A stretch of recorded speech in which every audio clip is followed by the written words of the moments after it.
Are you curious about financial literacy? Then take a look at Professor Anthony Riviecchio's new program on Parrot TV. It's called Financial Focus University. This is an excellent program to learn about questions related to your own finances post-COVID, and how you can manage your money, how you can work with your tax situation. And this is an excellent and informative discussion of financial literacy. With Professor Anthony Rivieccio, your financial problems will be solved at Parrot TV with Financial Focus University. Good evening, everybody.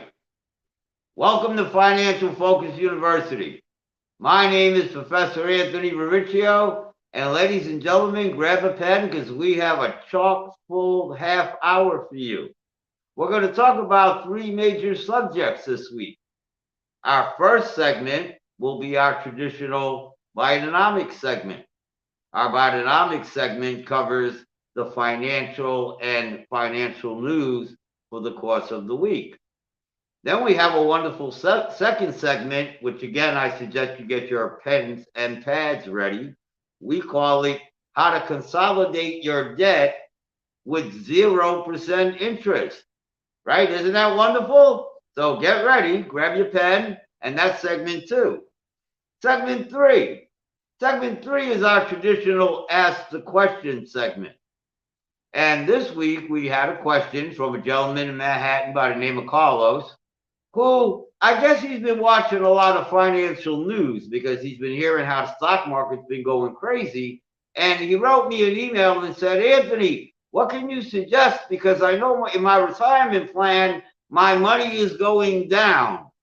And depending on your portfolio, I'm sure that is correct. He wanted to show me his portfolio. I told him that wasn't necessary. But if you hang around to segment 3, I'll give you a couple of quick ideas. So again, I want to welcome you to Financial Focus University. My name is Professor Anthony Rivieccio. As most people know, I am the founder and CEO of a wonderful virtual family office called Rivieccio Financial Advisors, and I'm a current adjunct professor at personal finance for both Herbert H. Lehman College and Monroe College. So let's get to our first set of segments called Bidenomics. And ladies and gentlemen, like we always do, we talk about the economic indicators for the week, and those indicators are based on, of course, economic and financial news. So let's talk about the news for the week. When we talk about the news for the week from an economic standpoint, ladies and gentlemen, we talk about a number of different factors. As you can see on the slide, industrial output came out this week, and that went down. Industrial output is when you have manufacturing and services pretty much taking place. Over the course of the last week, that went down. Retail sales, which I'm sure you've heard about. We'll talk about Target and Walmart a little bit more in a moment. Retail sales has been reported as going down, a negative 6%. Here in New York, for any people that live in New York, we got a very troubling sign that I wanted to put on this chart because I found it to be very troubling. New York State unemployment, youth in particular, that number has gone down 18%.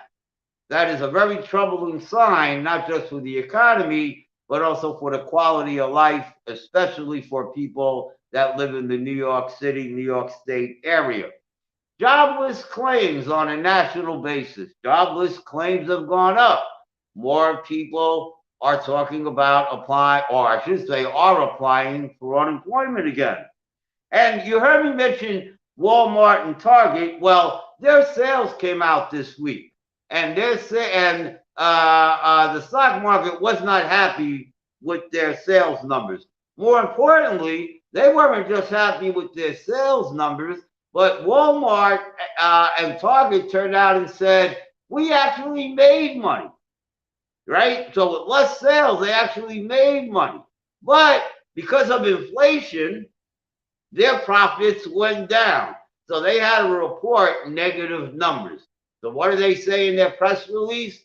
Well, guys, we got one or two solutions. We can either pass those extra costs to the consumer, or we could lay people off.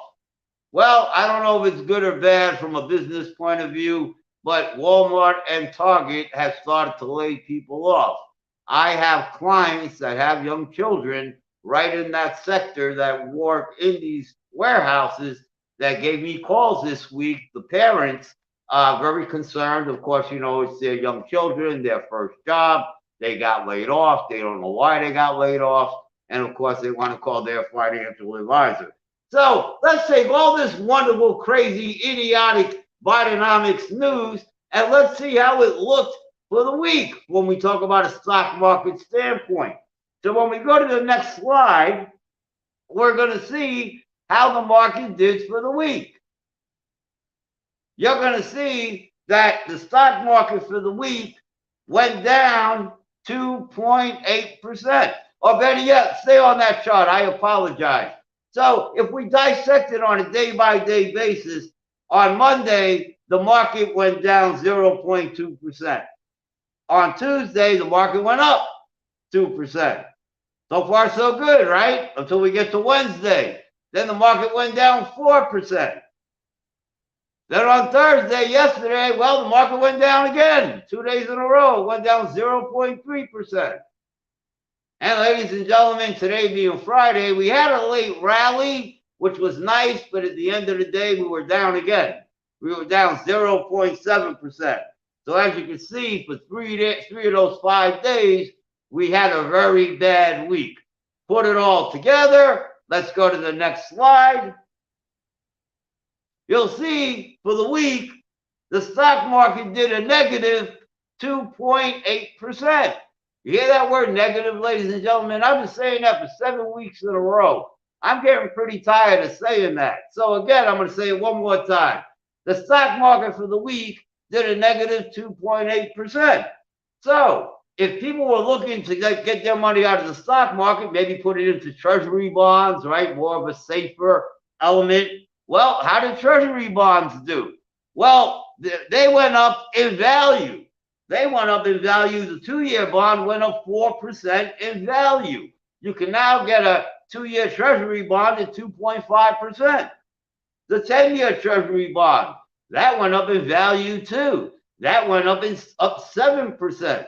So any economists in the audience now might be realizing, you've heard me several weeks talk about an inverted yield curve. Well, as you can see, the curve is now starting to go normal again, right? Which is actually a long-term good sign, right? So the 10-year treasury bond went up 7% in value. And now you can get a 10-year treasury bond at 2.7%. Year to date, when we talk about the stock market year to date, as of today, we're talking 20 weeks. During those 20 weeks, the stock market is going down 16%. Ladies and gentlemen, a little sign of how old I am. I was talking to some of my colleagues the other day. I graduated from college in 1988. So in the 1980s, they taught you in college a bear market was at 10%. Well, we've had 35 years of growth.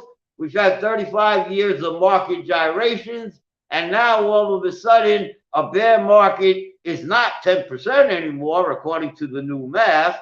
They now consider it to be 20%.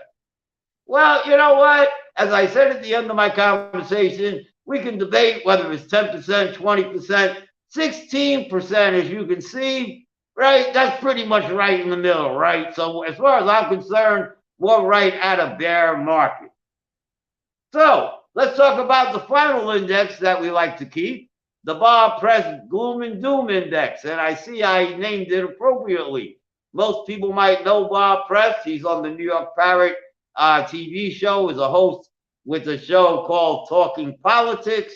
And I was on that show, and several weeks ago, giving the Bidenomics report, Bob was asking me questions about what to do with his money. And I very generally told him at that time, 12 weeks ago, Bob, I can't give you specific advice because you're not a client, but I can tell you, I thought there were more minuses going on in the market, short and long term, than pluses. Bob said, Anthony, I'm a long-term investor. I'm all in. And something told me to call it the gloom and doom index because I just felt there were going to be more minuses than pluses. 12 weeks later, 3 months gone by, Bob has lost 9% of his value. So as we can see from the stock and bond market points of view, the stock market is again having a bad week. The bond market seems to be improving nicely. When we go to the next slide, ladies and gentlemen, let me show you how crazy our economy is getting. What you're looking at is a one-year chart. What you're looking at is that rate is going up. Is that an example of a one-year chart of the stock market today? No. What you're looking at, ladies and gentlemen, is a one-year chart of medium and long-term interest rates. So again, as you can see, interest rates are going up, and in some cases dramatically. If we can go to the next slide, please. You'll see what, let's go to the next slide. Our next slide, you're going to see a year-to-date chart. Thank you. You're going to see a year-to-date chart, and you see that curve is going down. Is that interest rates going down? Well, no, it's not. I just showed you it wasn't. So what is that? That is a copy, ladies and gentlemen, of the S&P 500. As you heard me say earlier a moment ago, year-to-date, we're down 16%. Well, that's what it looks like. That's what your money looks like. So the Bidenomics story for the week, as I always say, call your financial advisor. The stock market's going a little haywire right now. If anybody wants some general advice, general information, you can always call Rivieccio Financial Advisors, 347-575-5045. But call your financial advisor. Investment management is not something that one should do themselves, especially in these financial times. Ladies and gentlemen, we'll be back in a moment. Are you curious about financial literacy? Then take a look at Professor Anthony Riviecio's new program on Parrot TV. It's called Financial Focus University. This is an excellent program to learn about questions related to your own finances post-COVID, and how you can manage your money, how you can work with your tax situation. And this is an excellent and informative discussion of financial literacy. With Professor Anthony Rivieccio, your financial problems will be solved at Parrot TV with Financial Focus University. Welcome back, ladies and gentlemen, and Happy New Year.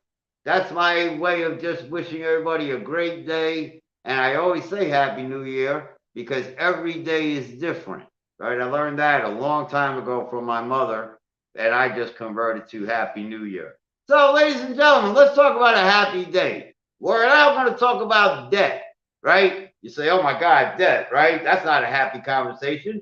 Of course, debt is a happy conversation. Because today we're going to talk about how to consolidate your debt and pay a lower interest rate. We're going to talk about paying maybe an interest rate as low as 0. So ladies and gentlemen, I want you to grab your pen and we're going to go right to the next slide. So when we talk about looking at transference of debt, right? And let's talk about it in layman's terms. If anybody wants a copy of these slides, please feel free to give me a buzz. When we talk about consolidation of debt, we're talking about a balance transfer, right? We're talking about taking your debt from this account, and it could be credit card debt, it could be mortgage debt, it could be school debt, right? And transferring it to another account with a balance. And of course, as we're doing that, we want to be able to do it at the lowest interest rate possible, right? Because why would we do it otherwise?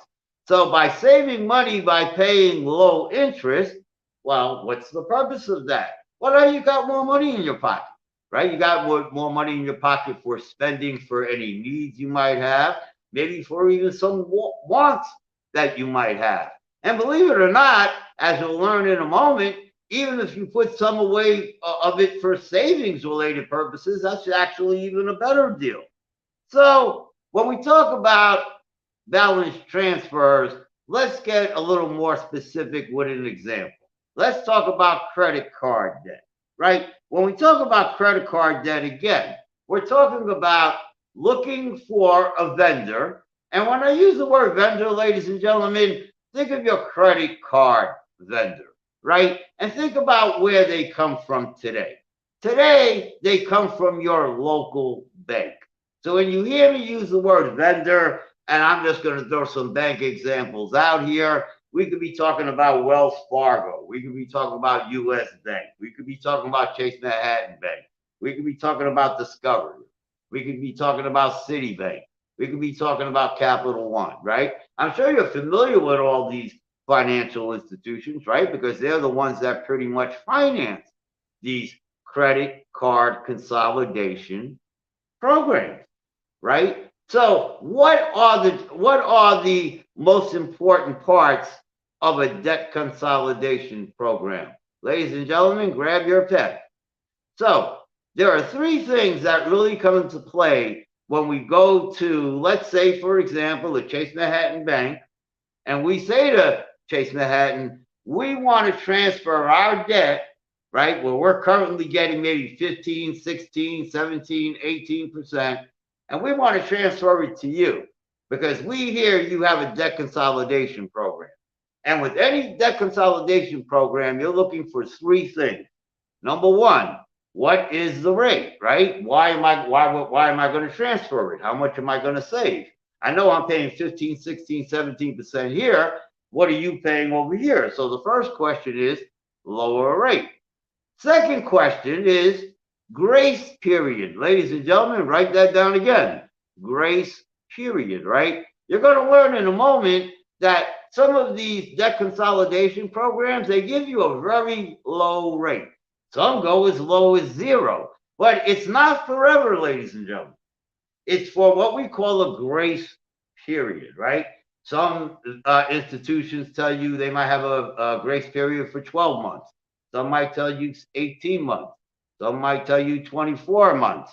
I want to, that's fine. You can say that. So, the second area is you want to look at grace period, right?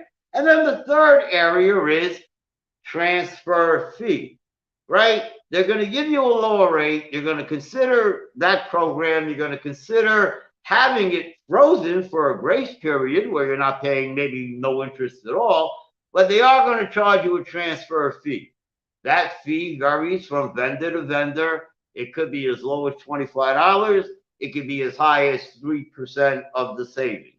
So those three things are the most important things to look at when we talk about credit card debt consolidation transfer. So now looking at this chart, the chart that's now in front of us, let's talk about that for a moment. So we just went over step one. Step two, credit card consolidation shopping. So now that we know that we can call any financial institution, ask them those three questions, right? Now you're going to do your own credit card shopping, right? Debt consolidation shopping. You're going to make all of these phone calls and you're going to do your own research, right?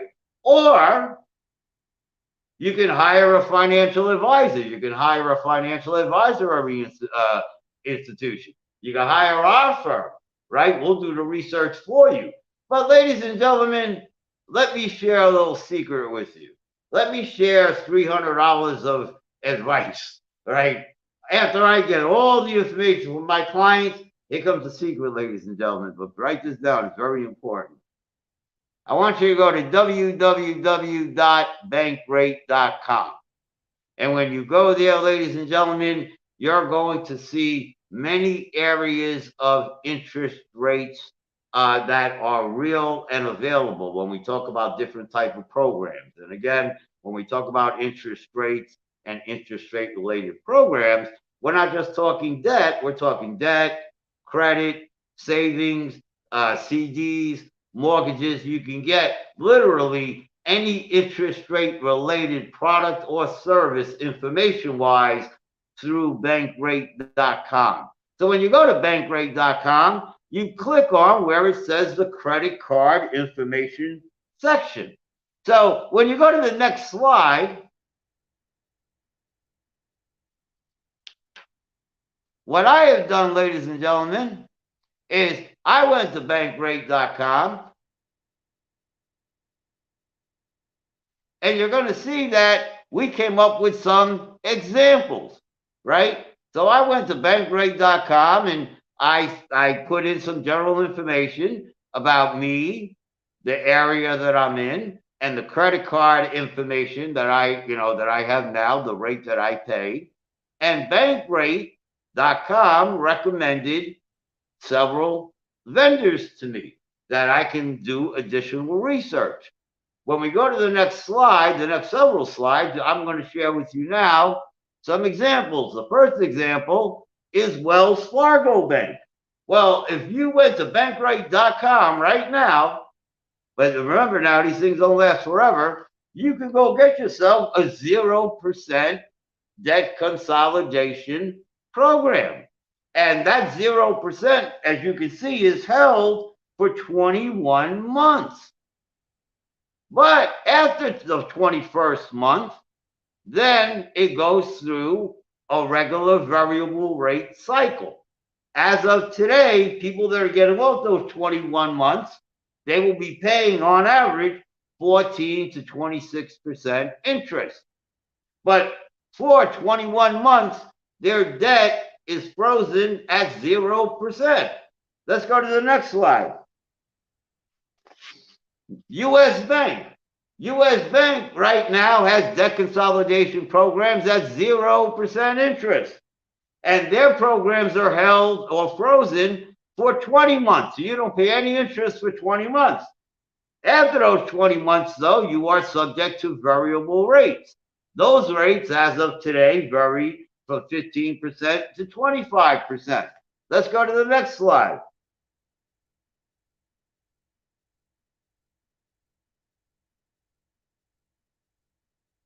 The next slide, you'll see Discover. And I'm sure many people are familiar with Discover. They used to be a part of the Sears family. Now they have a 0% interest rate debt consolidation program that freezes the debt for 15 months. And again, after those 15 months, then you deal with the variable rate.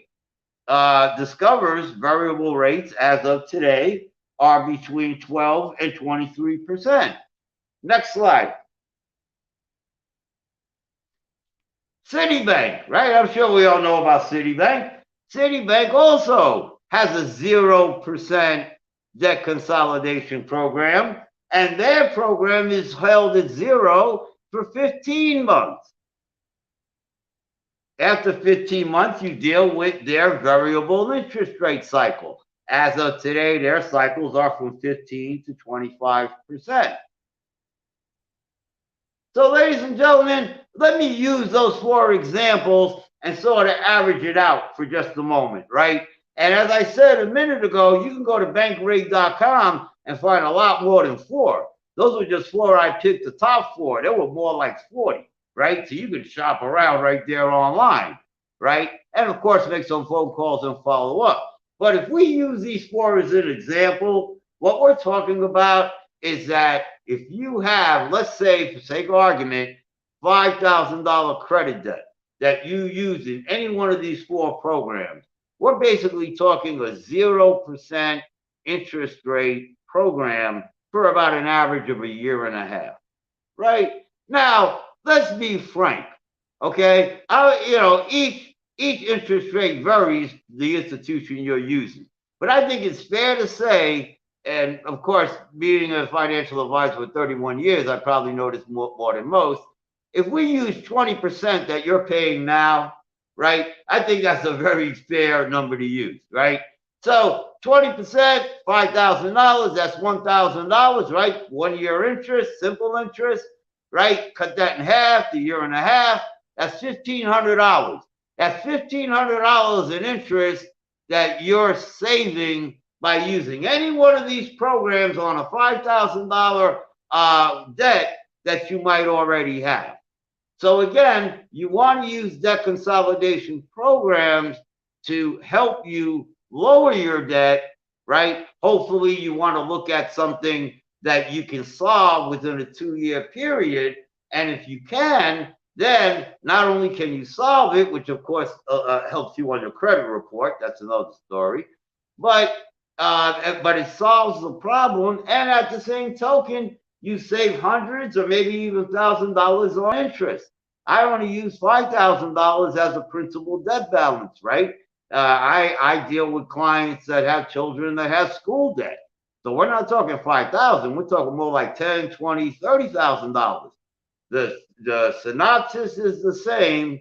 You can get the answers at bankrate.com. So there goes my fee. But if anybody needs any help, feel free to give me a call, 347-575-5045. We'll be back in a moment.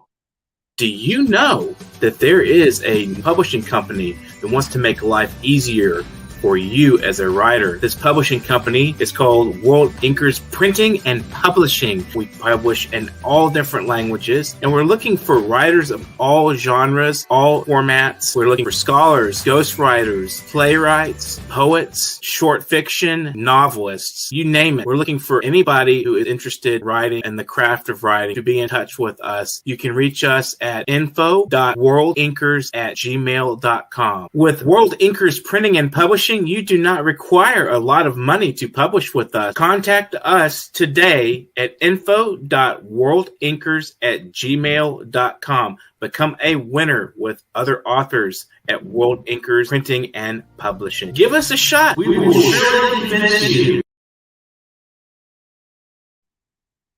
Welcome back, ladies and gentlemen. I missed you in between that commercial. So let's get to the final segment of the evening. It's our traditional Ask the Question segment. And this week I received an email from a young man in Manhattan. He was so concerned, we actually had a telephone call afterwards. His name is Carlos, that lives in Manhattan. Now, I don't know too much about Carlos, but obviously Carlos has a retirement plan at work. And it sounds to me that a great majority of his money is in stocks. And he also sounds like a generally young man. So I think he was thinking of long-term growth. But of course, right now, he's losing money. He's having heart attacks. His question to me was that he keeps hearing on the financial news shows that the stock market keeps going down. And he's starting to get very worried about it, especially his retirement plan. What should he do? And ladies and gentlemen, you should know Carlos is watching as we speak. I haven't said these things to Carlos, so Carlos, grab a pen. Number one, Carlos, you should pray, just like everybody else. Number two, I want you to exhale, because it's not as bad as you think it is. Number three, and the most important thing, I want you to pick up the telephone where your vendor company is and see if you can speak with a financial advisor, so you can find out more specifically what's going on with not just your specified retirement plan, but also correlate that with the market, right? And when you get a finance, and if that vendor doesn't have a financial advisor, get one. Call and ask, can I speak with you for a few minutes about my retirement plan? And the topic you want to bring up in the conversation is what we call asset allocation. You want to be sure, based on what your needs and goals are, both short-term as well as long-term, that your money is allocated appropriately. It's allocated based on your level of risk and your level of return. Now, of course, level of return is very easy to figure out, right? Everybody wants to make $1 million tomorrow, right? So that's the level of return, right? I don't need to ask you any questions for that. What real questions come in regards to your risk tolerance. Everybody says they're risky until they get on top of the Empire State Building and they look down, right? We need to correlate, or you need to correlate your level of risk that will bring you your appropriate level of return, whatever those long-term and short-term needs and goals are. Most financial advisors, including our firm, does what we call an asset allocation questionnaire. It's not an end-all be-all, but it is a guideline to help you think about short-term and long-term allocation. Are you overweighted in stocks? You could be, depending on what your short and long-term goals are. So, Carlos, I hope that helped. I hope that helped anybody that does have a retirement plan. I'm sure many of you do. And of course, as Carlos knows, I told Carlos afterwards, and I'll share with our audience. Again, feel free to give me a call if you need any specific information. Ladies and gentlemen, I want you to do me a favor before we leave tonight. I want you to press the subscribe button if you're near one, so that way we don't have to pester you every week to watch our show, or maybe you see an advertisement. The subscribe button just brings our show to you, and you can watch it live or you can watch it whenever you want. Our next week's show, I think, is going to be very important, especially for people that want to learn about the world of small business. We're going to spend the majority of our show next week talking about how to build, operate, and grow your own small business. Ladies and gentlemen, please be safe, be financially focused. Have a great weekend. Are you curious about financial literacy? Then take a look at Professor Anthony Riviecio's new program on Parrot TV. It's called Financial Focus University. This is an excellent program to learn about questions related to your own finances post-COVID, and how you can manage your money, how you can work with your tax situation. And this is an excellent and informative discussion of financial literacy. With Professor Anthony Rivieccio, your financial problems will be solved.